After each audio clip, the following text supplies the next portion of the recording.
જો આ ઘરના આંગણે આંબો છે. આપણે 250 ને 300 કિલો કેરી ખાઈ શકીએ નહીં. ઘરે આંબો કરવો હોય તો એ પણ થાય. હવે જોઈ જાઓ, તમને કેરી બતાવું. જોઈ લો, 1000 રૂપિયાવાળી કલમ નાખી ગયો એટલે આપણે ઘર પૂરતી થઈ જાય. આમ 2 વરામાં કેરી ફૂલ આવતી થઈ જાય. આ આપણી કેરી જોઈ લો છે ને લૂમખા.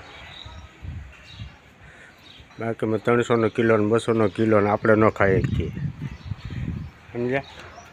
આ અખતેરી કેરી છે ને, પાછલા મોર છે, હજુ તો બાકી છે. કેરી જોરદાર આવે. આ બધા મોર છે, આ કેરી છે, સમજ્યા. લાંબી ફોટા જેવી કલમ લઈ લ્યો. આ કેરી છે એટલે આ તો મોટી કેરી. લાંબી ફોટા જેવી કલમ લઈ લો એટલે તમારે ટૂંકી જગ્યા હોય ને તો ઉસી કલમ સડી જાય. લાગટ કેરી જ આવી, પ્યોર ઓર્ગોની, કલતાન વિનાની, દવા વિનાની. દેશી ખાતર નાખી દેવાનું એટલે કેરી બાધે કાંઈ ઘટે જ નહીં. ઝીણી ઝીણી લાગટ કેરી છે.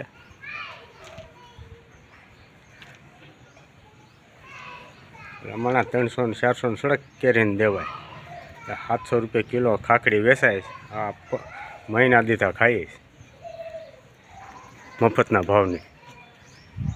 આ જો નાળિયેલું વેટિંગ છે, રહી એમાં ત્રોપા બાંધેલા છે. આ મારું ઘર છે ના, એટલી જગ્યામાં આંબો છે. આ 5 વર્ષ જાહે આવડો આંબો છે. 5 વર્ષ જાહે એટલે આમાં કેરી 10 મણ, 20 મણ, 15 મણ એમ કેરી આવવાની છે. 2-2.5-3 મણ તો અત્યારે આવી જાય. દર વર્ષે 2-2.5-3 મણ તો દઈશ. આ વાવાઝોડામાં પડી ગયો તો પછી કોળાનો ને તે પછીની છે. ખાલી થડી જ ઊભું કર્યું હતું, સોટી ગયું પાછું.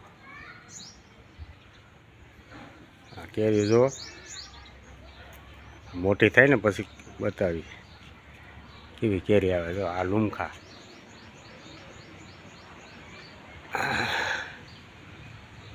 આ બધી ઝીણી કેરી. આ આંબો બતાવું, પીળો આંબો છે. નાળિયેર પુરાણ હોય એટલે થાય જ.